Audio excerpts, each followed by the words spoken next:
Hello there to everyone, my name is Nitoj Nathan and welcome to my channel Excel rams just box, जहाँ पे हम कुछ खास डब्बे अनबॉक्स करते हैं. So today we are going to unbox a phone simply named as OnePlus Nord 5G, as we have got with the name that it supports 5G. Also the color which we have right now is a grey onyx or onyx grey, whatever you call it.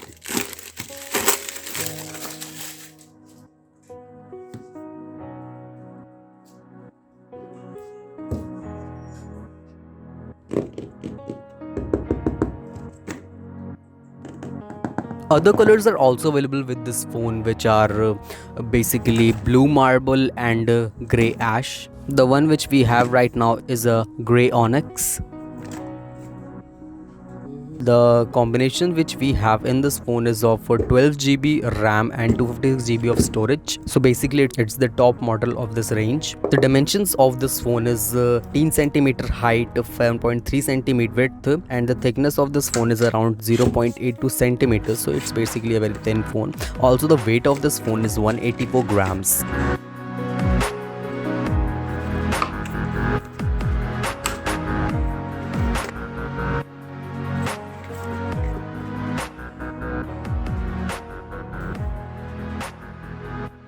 The display which we have in this phone is a 6.4 inches fluid AMOLED display with the refresh rates of 90 Hz. So the screen is basically refreshing at rate of 90 frames per second. Also we get a protection of Corning Gorilla Glass 5 at the screen. The resolution which the screen supports is 2400 by 1080 pixels. The pixel density of the screen is 408 ppi. The operating system on which this phone basically runs is Oxygen OS based on Android 10.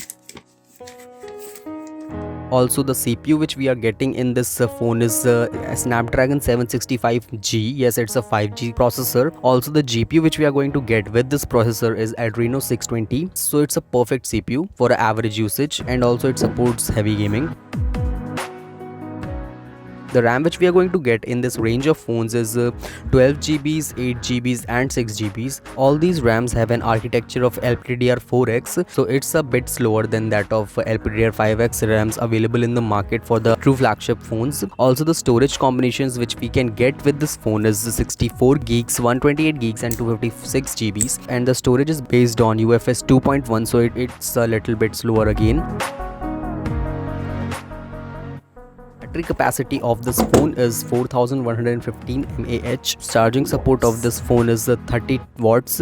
Yes, you will get a 30 watts swap charger inside your box, a 30T adapter.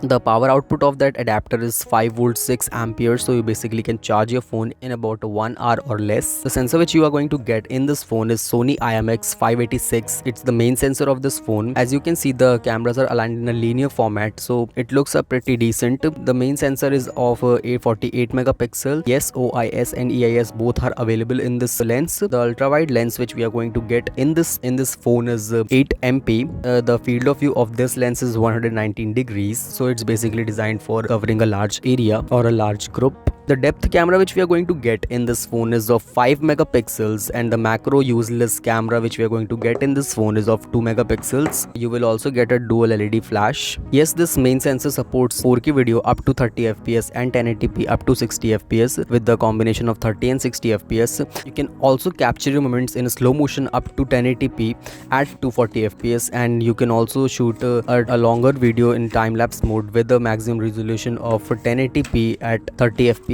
and in 4K up to 30 fps as well. Yes, you can judge the front camera by their size, as they both are able to shoot in 4K up to 60 fps and 1080p up to 60 fps as well with the combination of 30 and 60 fps. You will also get an 8MP ultra wide camera with a field of view of 105 degrees. The main sensor which you are going to get in the front is Sony IMX616. So basically it's a 32MP camera which supports EIS. Yes, so basically you will get two sensors in front of your cameras, which may bother sometimes while streaming content on Netflix or whatever you like. The Bluetooth which we are going to get in this phone is 5.1, Bluetooth 5.1. NFC is also available in this phone, so you can basically pay your bills with NFC. Sensors which we are going to get in this phone is in-display fingerprint scanner installed inside the screen, also an accelerometer, electronic compass, gyroscope, ambient light sensor, proximity sensor, sensor core, etc. So basically we get a bunch of sensors inside this phone which are very useful. So the ports which we are going to get in this phone is a USB 2.0 based type C port which can charge your phone at a very high speed of 30 watts, as you know. So that's all for today. Thank you so much for watching. Hope you enjoyed it. If you enjoyed it, so please don't forget to hit the like button and ring the notification bell and subscribe to our channel so that you will be get notified with all the latest contents available in our channel. Well, thank you so much for watching. Have a nice day. Peace out. Thank you.